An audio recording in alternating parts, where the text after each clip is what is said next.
Forlan is not Marcus's biological father. I've known this for 20 years and I can't pretend anymore. Those were the words Flora Jeff spoke into a microphone at our anniversary party, in front of 40 witnesses, while I stood there holding a cake knife like an idiot. She thought she'd destroyed me. She thought I'd crumble. What she didn't know was that her public execution of our marriage had just triggered the most calculated response she'd ever face. What happened next will make you question everything you think you know about trust, paternity, and the power of staying 10 steps ahead. Viewers, have you ever had someone you loved for decades reveal they'd been lying to your face the entire time? How would you handle it? Drop your thoughts in the comments. My name is Forlan Jeff and I'm 48 years old, living in Denver, Colorado, where I've spent the last 25 years building a life I thought was unshakable. I'm a civil engineer, the kind of guy who calculates load-bearing capacities and stress points for a living, the kind who plans everything down to the last bolt. Ironic, isn't it? I can tell you exactly how much weight a steel beam can handle before it snaps, but I never saw the weight of lies crushing my own foundation until it was too late. I met my wife Flora when I was 25 at a community charity event near a construction site in downtown Denver. She was volunteering, handing out water bottles with this smile that could disarm anyone. She had this way of looking at you like you were the only person in the room, and God help me, I fell for it completely. We married within a year, young and stupid in love, or at least I thought we both were. 3 years later, our son Marcus was born, and I remember holding him in the hospital at 3 in the morning, his tiny fingers wrapped around my thumb, promising him everything I had. I swore I'd be the father I never had. See, my old man walked out when I was 8 years old. Just disappeared one Tuesday morning, left my mother with 3 kids and a mountain of debt. I watched her work herself into the ground, 3 jobs, sometimes 4, and I made myself a promise that my family would never know that instability. Every decision I made after Marcus was born came back to that promise. I turned down the Houston job that would have doubled my salary because Flora wanted to stay near her family. I worked 60-hour weeks, missed birthdays and holidays, ground myself down to nothing so Marcus could have college paid for, so Flora could quit her nonprofit job and focus on being a mother. I built us a house with my own inheritance money, kept it in my name for tax reasons, but it was always ours in my mind. Everything was ours. Everything was for them. Last Saturday afternoon, at our 23rd wedding anniversary party in our backyard, Flora stood up in front of 40 people. My mother, my brother, our closest friends, colleagues, neighbors, and with the calmest voice I've ever heard her use, she said words that detonated my entire existence. But I'm getting ahead of myself. You need to understand how I missed the signs, how a man who makes his living identifying structural weaknesses completely failed to see the cracks in his own life. The week before the party, something shifted. Flora started acting strange, not distant exactly because she'd been distant before during stressful times. This was different. This was preparation. She was organizing something and I was too blind to see what was coming. I should have known. The signs were everywhere, written in a language I'd forgotten how to read.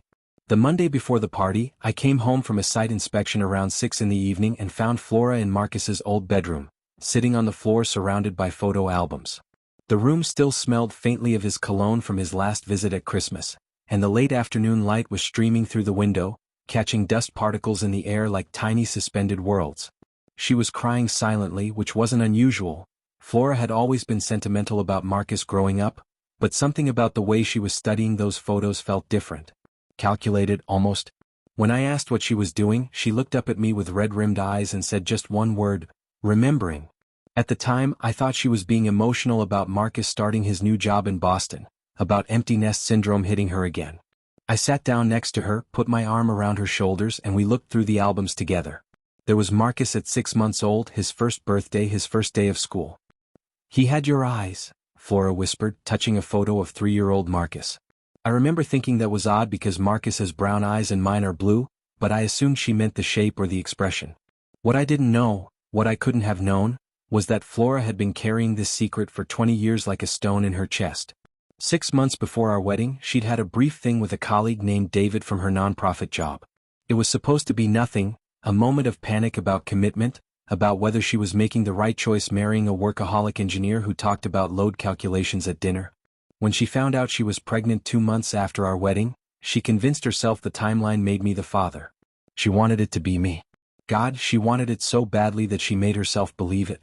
But 3 months after Marcus was born, when he came out with features that didn't quite match mine, she took a private DNA test.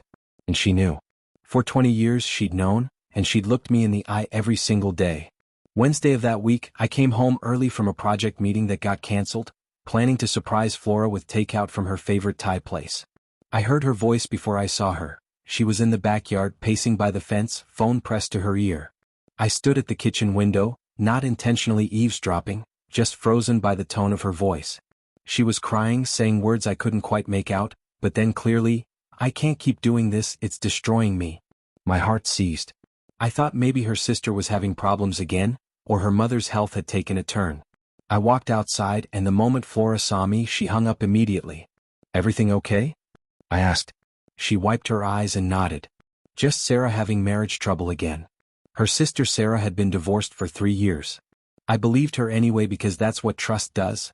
It fills in the gaps with reasonable explanations. Saturday arrived with perfect Colorado weather, clear blue skies, temperature in the mid-70s, the kind of day that made you believe everything was right in the world. By 3 o'clock, our backyard was filled with everyone who mattered. My mother had driven up from Colorado Springs, tears already forming when she hugged Flora and me together. My brother Jake was manning the grill, his kids running around with water balloons. Flora's family clustered near the dessert table, and colleagues from my firm mixed with old friends we'd known since Marcus was born. Then Marcus himself showed up at 4, flying in from Boston as a surprise, and I actually felt my throat tighten seeing him. That's the kind of son he was, thoughtful, present, everything I'd hoped to raise. At 4:30, Flora and I cut the anniversary cake together. Someone made a joke about us making it through the 7-year itch 3 times over. Everyone laughed. I had my arm around Flora's waist, and she leaned into me the way she'd done for 23 years. I was about to make a toast when Flora tapped her wine glass with a knife. The backyard went quiet. "I have something I need to say," she announced. I smiled, thinking she was going to say something sweet about our journey together. Instead, she looked directly at me and said, "Forlin is not Marcus's biological father. I've known this for 20 years and I can't pretend anymore." The world didn't stop, that's a myth. Instead, everything became hyper-real. I could hear a kid laughing 3 yards away, could smell the charcoal from the grill, could see a wasp landing on the cake frosting. I looked at Marcus and his face told me he already knew. That gutted me worse than Flora's words. My mother made a sound like she'd been punched. Jake dropped the grill tongs. Flora kept talking, words tumbling out like she'd rehearsed them. "David is Marcus's biological father. He's known for 2 years. We've been in contact.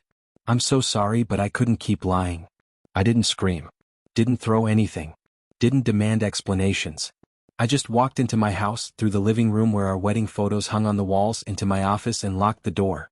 Behind me I could hear chaos erupting, voices overlapping, someone crying, Jake yelling. But all I could think was, she chose a party. 40 witnesses. She'd calculated this moment, and I was the only one who hadn't seen it coming. I sat in my office until nearly midnight, staring at tax returns and bank statements spread across my desk. Flora tried the door handle 6 times. Each time she spoke through the wood, apologizing, crying, saying she had to tell the truth, like truth was some noble virtue when delivered as a nuclear bomb at a family party. I didn't answer. Instead, I made 3 phone calls. First was to Patricia Chin, a divorce attorney I'd worked with on a construction contract dispute 5 years back. She answered on the 3rd ring despite the late hour. "I need you," I said simply. "My wife just announced at our anniversary party that our son isn't mine and she's known for 20 years. There was a pause. "Don't leave the house, don't threaten her, don't touch joint accounts. I'll be there at 8 tomorrow morning." Second call was to my accountant, Victor, leaving a voicemail to pull every financial record from the last 23 years. Third was to Raymond Torres, a private investigator who'd helped me with construction fraud cases. "Ray, I need surveillance and financial forensics. My marriage just imploded." By 8 Sunday morning, I had a war counsel sitting in my office. Patricia was all business. "Colorado is a no-fault divorce state, but we can establish financial misconduct if there's evidence. You said she mentioned someone named David has known for 2 years." That's when I started putting pieces together. For 25 years, I'd managed multi-million-dollar construction projects. You don't survive in that world without learning to think strategically, to find leverage, to read contracts for weaknesses. I'd built our entire life. The house was in my name from an inheritance. I'd funded Marcus's college account entirely. I owned most assets. Flora had worked part-time at a nonprofit until Marcus was born, then quit completely. I'd supported everything. "I want financial records going back to when Marcus was born," I told Victor. "Every transaction." By Monday, Ray was following Flora. By Tuesday, I had 23 years of bank statements. By Wednesday afternoon, Ray called with something that changed everything. She's been making regular withdrawals for 18 months. 500 here, 300 there. Total about 23,000. The money's going to an apartment in Boulder. My hands went numb holding the phone. Find out who lives there, I said. Ray's voice was grim. Already did. David Brennan. 52, software consultant. And Forlin? She's been visiting that apartment twice a week for the last year. Marcus called Tuesday night, voice shaking. Can we meet tomorrow? Neutral ground? We chose a coffee shop in Capitol Hill, halfway between my house and nowhere either of us had memories attached to. When I arrived Wednesday morning, he was already there, both hands wrapped around a mug like he was trying to draw warmth from it despite the summer heat. He looked like he hadn't slept in days. I recognized the look because I'd been wearing it myself. The moment I sat down, he said, "Dad, I don't care what biology says. You raised me. You're my father." I wanted to grab onto those words, to let them heal the wound Flora had ripped open. But I needed to know something first, and the question came out harder than I intended. Did you know? Before the party? His eyes dropped to his coffee. He didn't speak for nearly 30 seconds, and that silence was my answer. How long? I asked quietly. Marcus's voice cracked. 3 months. David reached out to me on LinkedIn in March. Said he was an old friend of Mom's who wanted to connect. We met for coffee, and he showed me DNA results from a test Mom agreed to 2 years ago. 3 months. My son had known for 3 months, looking me in the eye at family dinners, calling me for career advice about his new job, all while carrying this bomb. I confronted Mom immediately, Marcus continued. She begged me not to tell you. Said she needed to find the right way, the right time. After your anniversary, she said. Then after my graduation. Then after I settled into my job. There was always another reason to wait. Dad, I should have told you. I'm so sorry. I looked at my son, and he was still my son, blood be damned, and something in my chest cracked open. She had 20 years to tell me, I said slowly. You had 3 months and an impossible choice. I don't blame you for her cowardice. His eyes filled with tears. Then he said, there's something else. David wants to meet you. He's asking for a relationship with me going forward. And Mom wants us all to try family therapy together. All 4 of us like some kind of modern blended family. I actually laughed, a bitter, hollow sound that startled the couple at the next table. That's when I told Marcus about the money, about the Boulder apartment, about what I'd discovered. His face went pale. She's been planning this, he whispered. She's been building an exit strategy. I agreed to meet David Brennan, but not for the reasons Flora thought. She believed I was processing and coming to terms with the new reality. I was gathering intelligence. We met at a high-end restaurant in Cherry Creek that David chose, the kind of place with cloth napkins and wine lists thicker than construction manuals. He was already sitting when I arrived. Late 40s, expensive suit, graying at the temples, nervous energy radiating off him like heat. When our eyes met, I saw him flinch slightly. Good. You should be afraid. David started with apologies before I'd even sat down. Forlin, I want you to know I never knew about Marcus until recently. If I had known I would've. I cut him off as I pulled out my chair. You would've what, exactly? Raised him? You were dating 3 other women when you slept with my fiancée. My investigator was very thorough. His face flushed red. I'd done my homework. Raymond had dug deep on David Brennan. Software consultant, successful enough, divorced once already, no other children. But more importantly, he'd been a player in his 20s and 30s.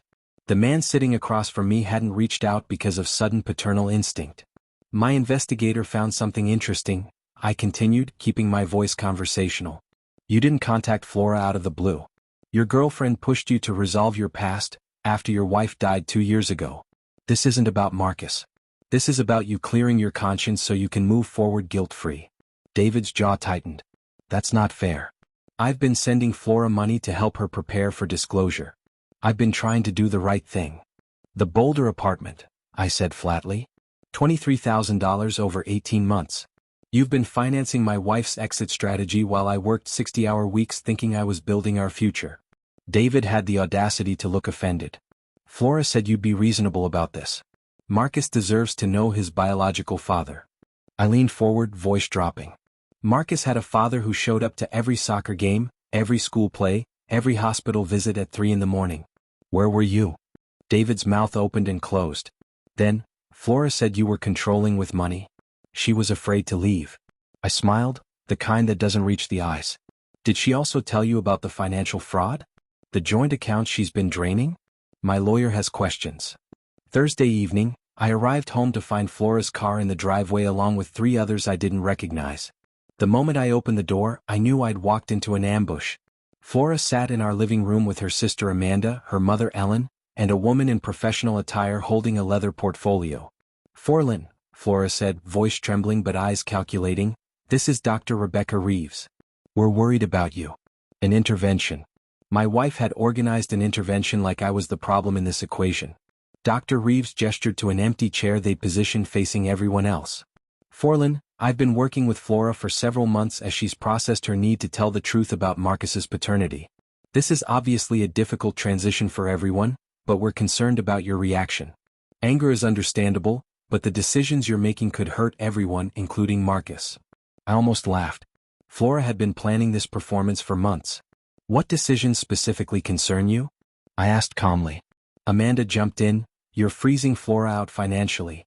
She told us you've always controlled the money, that she's been afraid to be honest because of how dependent you've made her." This was the play. Rewrite history. I was the controlling husband, Flora the trapped wife finally finding her voice. "Flora," I said quietly, "would you like to tell them about the Boulder apartment? About David funding your exit strategy for 18 months? Her face went pale. Dr. Reeves frowned.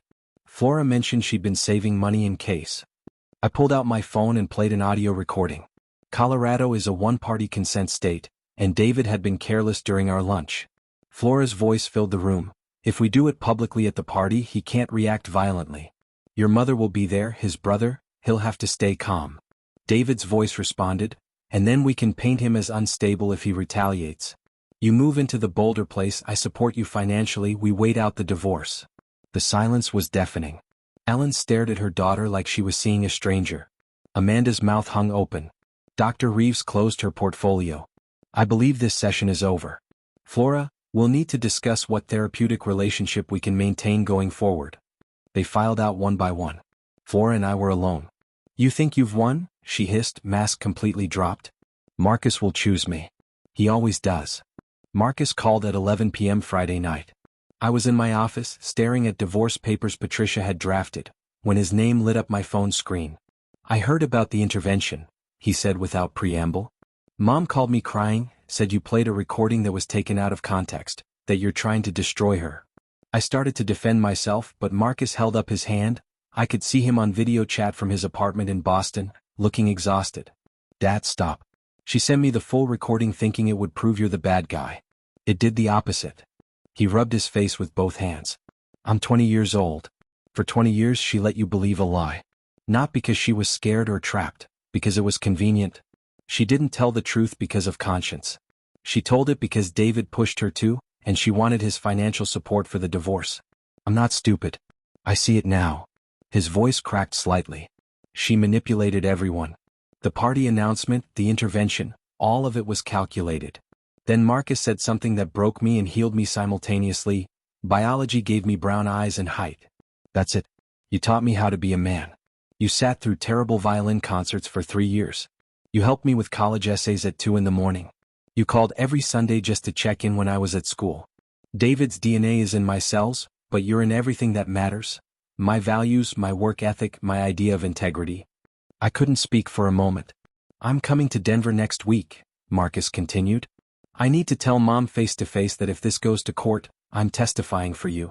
And that I don't want a relationship with David. Not because I hate him, but because I don't need a father, I already have one." After he hung up, I sat in darkness for an hour. Then I called Patricia. "New strategy," I said. "I don't want to destroy Flora. I want the truth documented and I want out. Draw up settlement terms that are fair but protect me." She was surprised. So was I. But Marcus's words had shifted something fundamental. Revenge wasn't going to make me whole. The settlement meeting happened 2 weeks later in Patricia's conference room. Harsh fluorescent lights, long mahogany table, the smell of coffee and leather. Flora walked in with David, which told me everything about where her priorities lay. She looked smaller somehow, diminished. Or maybe I just wasn't seeing her through the lens of 23 years anymore. Patricia laid out the terms cleanly. Flora gets half the liquid savings she hadn't already taken, minus what she transferred to David for the Boulder apartment. I keep the house, which was purchased with my inheritance. I keep my retirement accounts built on my salary. No alimony given the paternity fraud and financial misconduct. The final term. Flora signs a legal acknowledgement of the paternity deception and releases me from any financial claims related to Marcus, past or future. Her lawyer, a sharp woman named Diane Cortez, tried to negotiate. My client was in an impossible emotional situation. The paternity issue shouldn't affect financial. Patricia cut her off with surgical precision. Your client committed paternity fraud for 20 years, drained joint accounts while planning her exit, and conspired with her affair partner to manipulate the disclosure. We have recordings, financial records, and witness testimony including from the adult child. We can litigate this for 3 years and destroy everyone's reputation, or sign today and move forward. Flora looked at David. He nodded slightly. Of course he did, he just wanted this over so he could play father without complications. Flora picked up the pen, and I watched her hand shake as she signed page after page. When it was my turn, my hand was steady. 23 years, dissolved in 45 minutes of signatures and notary stamps. We stood simultaneously, no handshakes, no final words. Just gathering papers and walking away from the ruins. In the elevator, my phone buzzed. Marcus, is it done? I replied, it's done. 3 dots appeared, then, dinner at my place Sunday? Sarah wants to finally meet you. Sarah was his girlfriend he'd been nervous to introduce during all the chaos. My son was inviting me into his future, into the life he was building. I realized standing in that elevator that Flora had taken 20 years with her lies, but she'd also given me 20 years with Marcus that were real regardless of DNA. 6 months later, I'm sitting on the balcony of my downtown Denver apartment, watching the sunset paint the mountains orange and purple. The apartment is smaller than the house, just 2 bedrooms, modern and minimalist, nothing like the family home I built with my inheritance in my hands. But it's mine. Truly mine. On the side table sits a framed photo from Marcus's recent work promotion celebration. He's got his arm around me, genuine smile, the kind you can't fake. He comes over every few weeks. We talk about his career, his relationship with Sarah, his life stretching forward. I've learned he meets David occasionally for coffee. Not as father and son, but as 2 people trying to make sense of biology and circumstance. It bothered me at first, that hot jealous feeling in my chest. But my therapist, yes, I'm in therapy now, something I never thought I'd need, helped me understand that Marcus's relationship with David doesn't diminish what we have. It's his choice to navigate, not mine to control. Flora and David are living together in Boulder now, planning to marry according to mutual friends. There's a strange numbness when I hear updates about them, like hearing about strangers who happen to share my history. The anger surfaces sometimes at random moments, grocery shopping and seeing a father with his young son, driving past the old house, hearing a song from our wedding. 20 years of deception doesn't evaporate with signed papers. But I'm learning that healing isn't linear. It's messy and complicated, like construction projects that hit unexpected bedrock. You adjust, you recalculate, you keep building. Marcus called last week with news. David's daughter from his first marriage reached out, a half-sister Marcus didn't know existed. David apparently has secrets of his own, layers of past he'd conveniently omitted. Flora's already asking Marcus to avoid that relationship, trying to control the narrative again. Some people never change. But that's Marcus's story to tell now, not mine to fix. As for me, I'm finally building a life on a foundation of truth. The view from this balcony is better than I expected. And for the first time in 23 years, the weight I'm carrying is only my own. If this shocked you, subscribe, like, comment and share, because the next story is worse.